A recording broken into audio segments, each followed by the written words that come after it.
What's up, guys? Dustin Jackson here, and of course, I'm with my good friend Chase Duke, and we want to sit down for a minute and talk about local business ownership. What's going on, my man? Not much, dude. Just excited to sit down and talk about a little business. Yeah, I mean, it's cool. So we have this idea. We want to bring in some other local business owners and just chat about all things local, all things business, and the ins and outs of it. But we figured we'd first start with our stories. Why don't you tell them a little bit about you for those that don't know Chase, and then I'll do the same. Yeah, so my name's Chase Duke. I own an industrial staffing company here locally. We work nationwide, but our footprint is here in Mobile primarily. Dustin Jackson here, probably most known for Easy In Outfitters, Easy In Detail, and Easy In Storage right here in Saraland, Satsuma, and a few other locations. I do own a few other businesses, but I think for today's sake, we'll keep it relative to those. Most people know about those. But look, there's lots of things when people think about entrepreneurship and business ownership. Probably the most notables are like what it really isn't, wouldn't you say? And so, that's how I want to start this thing. I want to talk about the hard part. I want to talk about the part that people probably don't know. And I'm going to let you lead the way here on what do you think people think about business ownership that it isn't? Yeah, I mean, generally, you get them all the time. People will reach out to us, message us or something, and it's just like they'll ask for advice, or you're listening to them talking to us. Everybody wants to make their own schedule. They want the freedom, all the things. I've been a business owner, on paper for a year now. I took over my dad's company, but I've been running it for going on 5 years. I haven't got to the point where, it's make my own schedule. It's a time freedom thing. Sure. The 8 to 5, everybody on my team works at 8 to 5. Yeah. When a phone call comes in late at night, I'm the one that's got to take it. I'm the one that's got to deal with all the problems. Fortunately for us, we've now built a really, really good team, and I have more people to help carry that load with me. I got a new business partner. My brother's in business with me. Yeah. So multiple people get in there, but a lot of, startup companies, it's, they're going in at a lawn care company, a detail company. Absolutely. Yeah. You're physically the one that has to perform the work if you want to. It's get paid. owner operator. You own it, but you're the operator. You're the one that runs it round the clock. Yeah. You mentioned 8 to 5, and I like to tell people when they think about that, just reverse it, because it's probably 5 to 8. That's reality of business ownership, and really you don't even get a break in between. And I always think I want to tell this story because I think it's the most relative to how people think about business ownership. And my daughter, she'll be 7 on March 18th, so in just a few days she'll have a birthday. But we were riding down the road the other day, and she asked me why she couldn't take money out of the register. She wanted something out of the little concession thing. The golly, what's it called? Machine. Yeah, vending machine. Thank you. She wanted to take. She wanted to get something out of the vending machine, and so she came in and asked me for some cash or whatever. So I don't have it right now. So we'll look. We'll get it in a minute. And she said, "Well, can I just go get it out of the register?" And I said, "Absolutely not." And so we were riding down the road the other day, and she goes, "Well, why, Dad, if you own the business, why can't you just take money out of the register? Isn't that yours?" And it's like, okay, that sums up probably business ownership. Technically, yes, it's mine.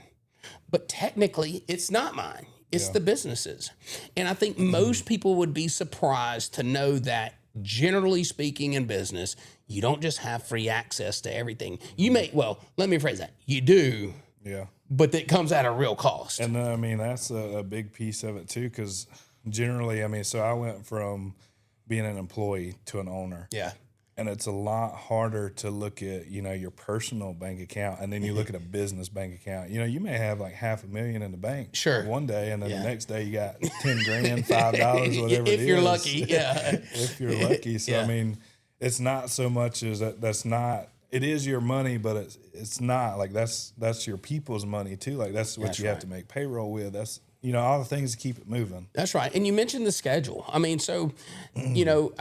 There's a lot of conversation. The buzzword was work-life balance for years and creating boundaries and all. But the reality is, if you want a successful business, you can't operate on average. Like you can't operate. It's really hard to put those guardrails up from, well, I only monitor my phone from 8 a.m. to 5 p.m. Because there's days where if you need that cell, like matter of fact, there's more days than not that anytime your phone rings, you need whatever's about to be on the other line. And so to have to, restrict that would restrict the business. And then too, I mean, like the freedom of being an employee somewhere, like people don't look at that. Like, it's, you're making $100,000 a year and that's good. Like that's where you're going to be. Like if you're fine with that, you're good. It's a big stipulation here in our community, like our culture, like go work in a plant, at the plants. Work your shift work. Like people complain about the shift work, but when you get off, like you're off, you're, 3 days off, whatever, long weekend, you're off that whole time. They're not looking at when you're in ownership. I'm sitting out eating dinner with my family. Right. I got to eat cold food because I had to get up. My wife's upset with me. My son's wondering why I'm still working because I'm off work. It doesn't come in the door. Yeah. But I have to step outside and I have to make those phone calls because if I don't do it, nobody else is. That's exactly right. And this isn't complaining, right? This is part of the job. No different than the shift worker that's complaining about shift work. Like business ownership is just that. Like you have this side of it that most people don't see. And, one thing about, working a job is what you're going to bring home. Like, and in business ownership, I preach that you should be taking a salary in your business. Like you should be paying yourself. But there are times where that money goes right back into the business account, and probably a lot more times than it should. It's like that. So we're essentially working those 80-hour work weeks or 120-hour work weeks with no pay, and that's part of it. And so like, not to just dwell on the negative, but I think that it's hard to tell the story of entrepreneurship without highlighting the hard part first. Yeah. I mean, it has its difficulty. I mean, with everything in life, I mean, there's hard pieces, there's easy pieces, but more so, in ownership, like people think it's more easy than it is hard until you're like in it and you're really trying to hit that next level, that growth. Like you can get content in business and, you could have stayed where you were at and had a, super successful storage lot and clean the amount of cars that you clean. But because you want to, expand your life and your resources, you're going back in it. And it's like a never ending continuous cycle of, it is, of just going. Yeah, you said something earlier today about kicking the ball. Like you're so close to reaching it, and you just kick the ball. Every time you try to grow the business, it's essentially resetting the line, the finish line. It's moving the finish line out some, and so that never-ending chase is real, but the thing is I like to tell people that businesses are never stagnant. Yeah, they're never just like this. When they get stagnant, they die. It's the decline. And so we are always, think about it. You are teaching your competition how to do exactly what you've done.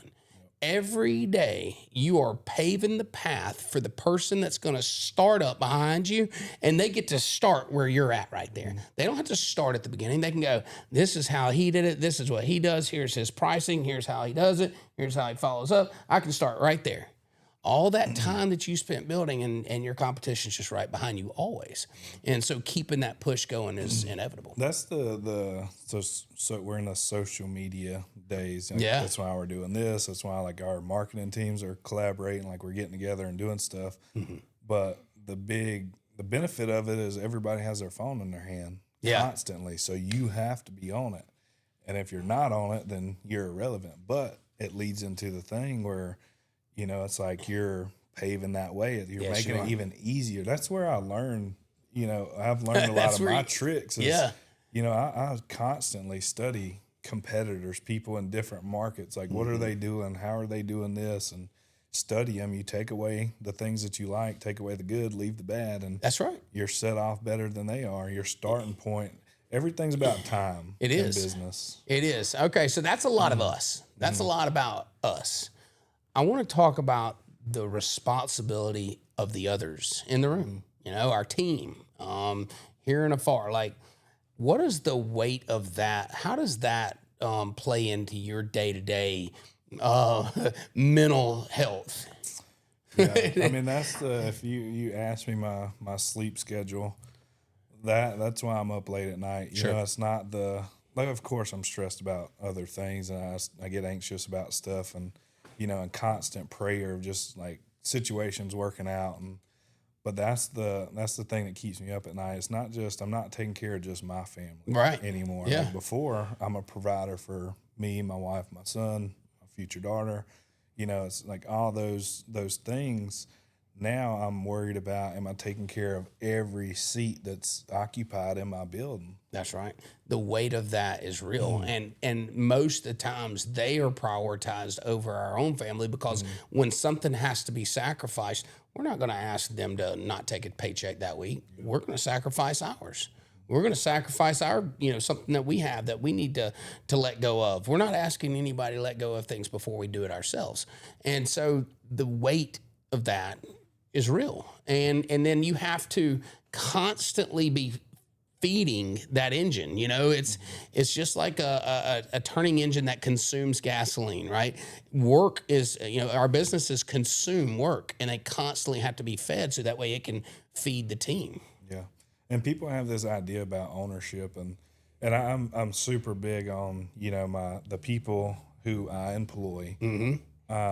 Never refer to them as employees ever. No, it's a team, it's a family. Same. Like you have to develop that within them to get that trust factor, because there's that stipulation, like people in business, the larger you get, the more you grow, and to get that freedom, that people talk about, like the elusive freedom. Yeah. I don't know when it comes. Yeah. I don't either. But you start removing yourself from different things. You're equipping leaders behind you, because that's our job, is to, like, my biggest responsibility is to empower and equip more leaders under me. Yes. Right. So, I mean, their family, they're taking care of their family better because they're getting higher pay, like more responsibility, developing those leaders. But in return, it's, I don't know, that's a big piece that weighs on me. Oh, it is. And, that kind of never goes away. It only gets bigger. That ball only gets bigger to hold. You mentioned that you don't call them employees, and I'm the same way. Like, no one works for me. We work together. We all work for the company. I kind of use I'm in it every single day with them. Yeah, same. And I use the company as like this thing that exists that's not me. I always refer to, I say, this ain't the Dustin Jackson show, and we're not fueling my yacht. You know what I mean? So all the dollars. That's a big piece too. That's where I was going. I think I got sidetracked. But the main thing is, like, there's this illusion that you own the company, so you're off doing all these things and stuff. So it's important to let the team see that like we're all in this together. If somebody's sacrificing, like you're a perfect example of that piece of it. Back when like you had sold some things off, like you showed your team, like, hey, I'm willing to do this. Like, we're in this situation, I'm willing to do these things. So if something comes down, I got to ask you to do something hard. Like, you see that that's I've exactly why I do. I want them to know and understand. I don't just talk about, I'm a motivational kind of guy. I love to hype people up. I love to get them going, but I am brutally honest, sometimes to a fault, to our team. One thing, my partner Mike on another company that I'm partners on, and he's like, man, you're just so transparent. And I said, because transparency helps them understand reality. If not, they have this facade in their mind. It's like maybe that we're doing all this stuff for them, and they need to understand that it's not for us. This is for us, and that's why we do what we do. At the end of the day, I'm leader. We make decisions collectively, but at the end of the day, like, the yes or no usually stops at me, in most cases. And I say that we have leaders throughout the businesses that make decisions. But if it's one of those yes or no's, it's got to be decided, and, it's on me, like, at the end of the day, I'm responsible for it. There's an illusion, though. I mean, because a lot of your team, like, especially leaders in it, like, they see, and mine, like, I've got people that quote jobs for me and all this stuff. Like, they see what goes out. But if you're not transparent with them on what comes in, like, there's certain things, like you're not getting down into the every that's right. Yep. But to be transparent with them financially, let them, constantly let them know where the company stands, let them know where everything's at. That transparency, creates, like, you always want buy-in from your people. Yeah. And it's hard. Like, I've had people tell me, like, you're not going to get 100% buy-in from somebody. That's my goal. I want that 100% buy-in. Nobody's going to buy in 100% like we will. Right. But if I can get you really, really close to that being transparent and showing you everything, showing you the struggles, showing you the sacrifice that I'm making while I'm asking you to make sacrifices, you're much further to that 100% buy-in.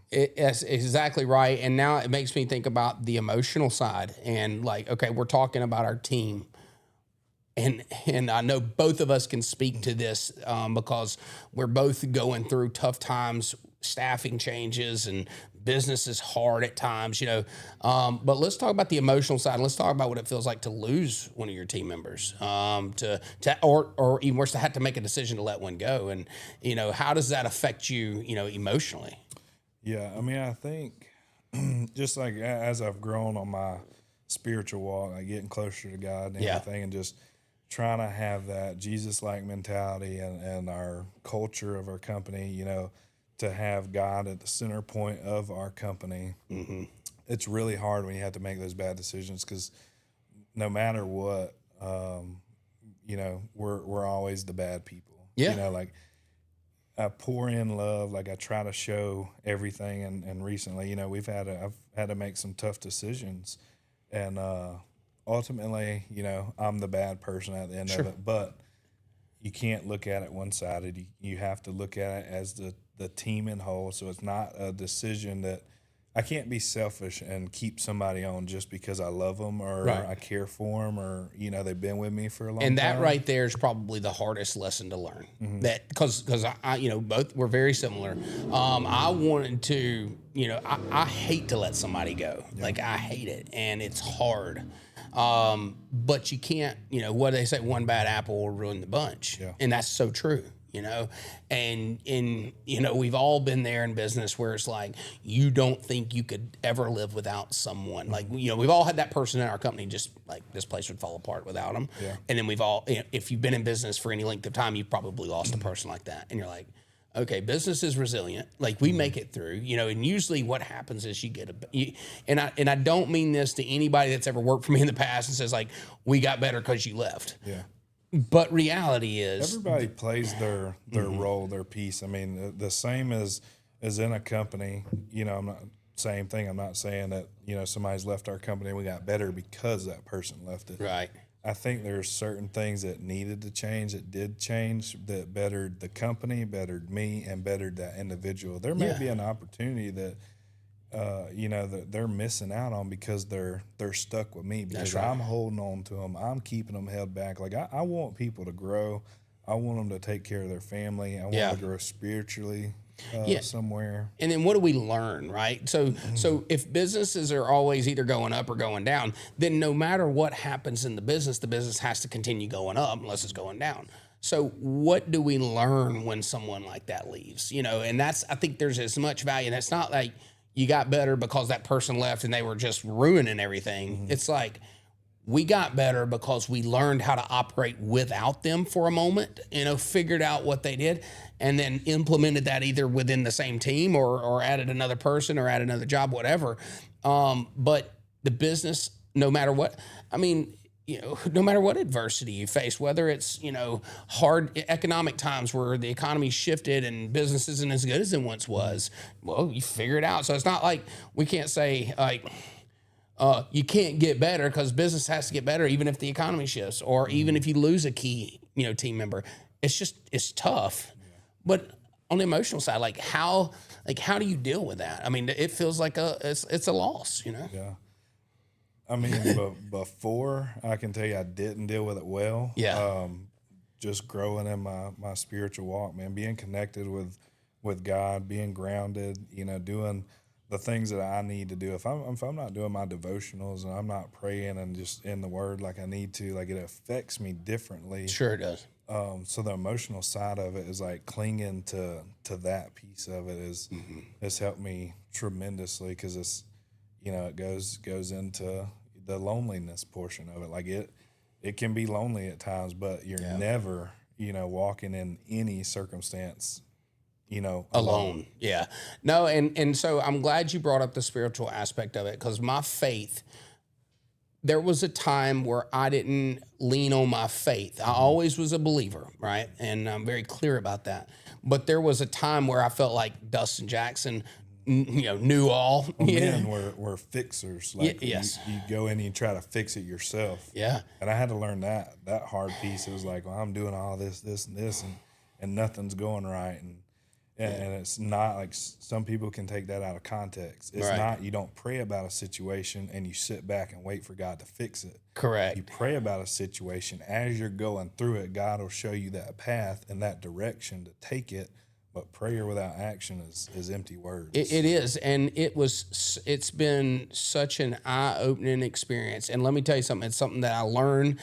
I continue to learn every day, but as to how to let go of some of that and put it in God's hands and say, like, I'm not, at the end of the day, I'm responsible, but I'm not the only one going through this. And then alongside of that is having a core group of friends that are going through similar things together. Your and I's relationship, we have a few other friends that meet generally weekly, and we laugh together. We cry on each other's shoulders. We cuss on each other. Like, we do all the things that nobody else would really understand. And having that core group that you can chat in the group text and just let it out. And it's judgment free. Yeah, and it makes it easier. Like, lighten the load. I mean, like us lately, like we're in similar situations. Very much so. Yeah. But like you just lighten it up a little bit. You're making jokes about it, because in return, like, we know we're going to be all right. And there's mountains, valleys, and another mountain on the other side. That's of it. right. Like, you're going to be up here on this mountaintop, and this is something they talked about at church on Sunday, but to get to, and you look out and you see that other mountaintop. Yep. You got to go through that valley to get to that next mountaintop. And I was just sitting there in church and I was thinking about it. I was like, man, like, I'm in the valley. I operate in the valley, tough too. and it's about, like, you're not gonna, you don't grow. Just similar to my life. I'm not going to give a sob story, but similar to my life, like, I've went through really, really hard things, and people go through hard things. I'm not complaining about it. Every hard thing that I've went through in my life, to get out of that, I've had to learn a lesson. Yeah. There's some lesson in that valley that you have to learn to get to that next, mountaintop. We are on a path, in the detail, and we have a 3-year goal, and we call it our 1 to 5 plan. And the first thing that I said when I brought this up to our team, and I said, here's what we're going to do. The very first thing I said is, what got us here won't get us there. And I think that that's so true in the business realm. It's like, who you are now won't get you to where you need to go. You gotta develop into that leader, that owner, that businessman, and you really have to evolve over time. And when you're at the top, you never think you'll go back to the bottom, and when you're at the bottom, you pray that you can just get back to the top. And you never know. Like, I always say, like, you never know what moment you're in. Like, are you coming out of it, or are you just going into it? Like, it can be a scary ride. Yeah, because, you're evaluating the situation, and you're like, man, it's not as bad as what I went through last year. Yep. But, it's pretty bad. So there's more coming. Yeah. But, I was telling you the other day, I was like, I operate at this point. This is my comfortable. Yeah. Because when things are going good and business is going good, like, everything's just flowing, I'm over there, like, I have no fingernails, like, nothing. Yeah. I'm sitting there, like, waiting on something to happen, because I want to grow. I know God's pushing our company to grow. I know we're going to do big things. Right. So I know there's a lot of valley points, a lot of lessons that I have to learn to get to where God wants to take me. There really is. And you better never mess up and just have the thought of, man, everything's going great right now. Like, if you have that thought, I promise you, the wheels will come off. Oh, yeah. Like you might as well just get out of your truck or wherever you're at right there and just go smash your hand with a hammer or something, because it's fixing to get bad. And I don't know what it is. I think that's, I mean, you know, and I'm not kidding. Like I know of times where I've thought, or I've even said, like, maybe we're having lunch, like, man, this thing's really running smooth over there. And then hard left happens. Yeah, I think you actually did that to me. You were like, man, y'all are doing good. Everybody's like, our social media looks super good right now. Yeah. So a lot of people see the good. I mean, that's what you're putting out there. You're not putting any of the bad. Right. You're putting all the good stuff. Like, you want to create that reputation, that look, that feel, you know, hit all the five senses. Yeah. But in reality, it's like, it's, you know, we're smooth, but it's coming. And I tell people, like, your social media is a highlight reel, right? You only get glimpses, like the glimpse of whatever they're deciding to show you, you know, us included. Like, you only show the good part. You don't show the part where you're like, you know, in the bathroom, you know, holding your head going like, how am I ever going to make it through today? You know, Dayton don't film me when I'm ramming my head against the wall. That's right. All right, let's talk about the pride of building something special. Like, where is, because we just went, you know, through the trenches here. Let's talk about the good part, man. What is where do you get out of this, man? In our industry that we're in, like, you have to love people. At the end of the day, that's what we do. We employ people, put them out on contract terms, you know, let them find their career paths. Sure. So the people side of it, like, I've learned to love people more, and that piece of it, just knowing that I'm not just taking care of my wife and my family. I'm also taking care of every individual that's on my internal staff, the people that we get to place at, you know, great companies. Yeah. Just like seeing their lives excel, that brings me a joy to it. You know, and that's what we do. Yeah, no, very similar. You know, my goal, you know, my number one goal has always been to build a team that can do anything. Like, that's why we're in such an array of businesses that we're in. Like, I want to build a team that can do anything. And but to like, you know, to kind of one up that is, then it developed into, like, everybody I engage with, I want them to leave me better than I found them. You know, I want them to continue climbing. Some will be around for, you know, a long time. None will be around from a lifetime. Like, everybody has a window in your life, you know? And so, like, I want them to, like, at the moment they start at point A. When they get to Z, I want them better than they were at A. And I take that role very serious. And so whether we're selling a hat or a detail or a whatever, or a storage spot, like, everybody that works on our team, I want them to be on a path that is better than when I found them. That's it. Yeah. And I think I'd sent it to you. I can't remember, but there's a controversial little podcast. I did send it to you. And I text you. I was like, totally disagree with this dude. Yeah, I remember that. And it was, I can't remember exactly what it was, but they were in conversation, talking about, like, how he was basically, like, criticizing companies or business owners that, you know, have the want to change the world mentality. Yeah.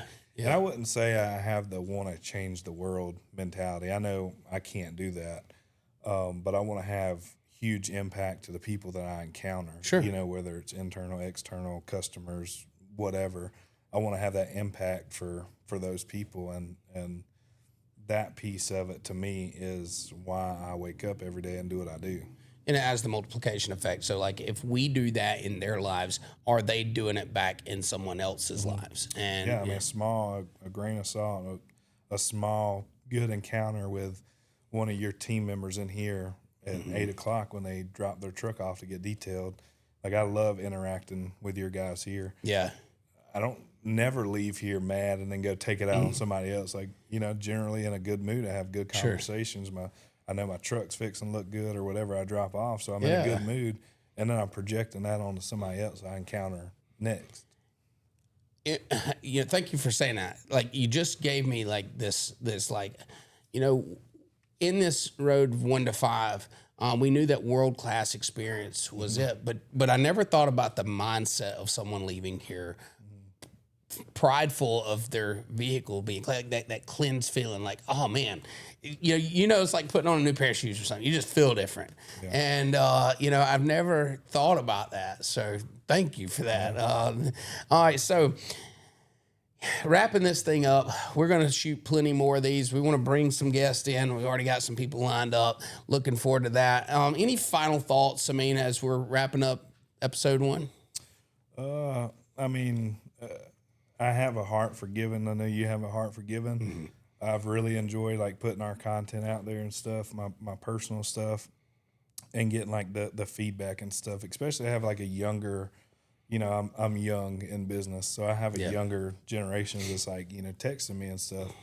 But, I just encourage people to reach out before you just take that leap. Like, go ahead and find that group that can mentor you, can show you. Like, our relationship has been a steeple into where I'm at, where our company is today, and it's be real selective of the people that you surround yourself with, especially in the start out stage. Absolutely. And most of those relationships don't cost you a dime. Be careful of the ones that do.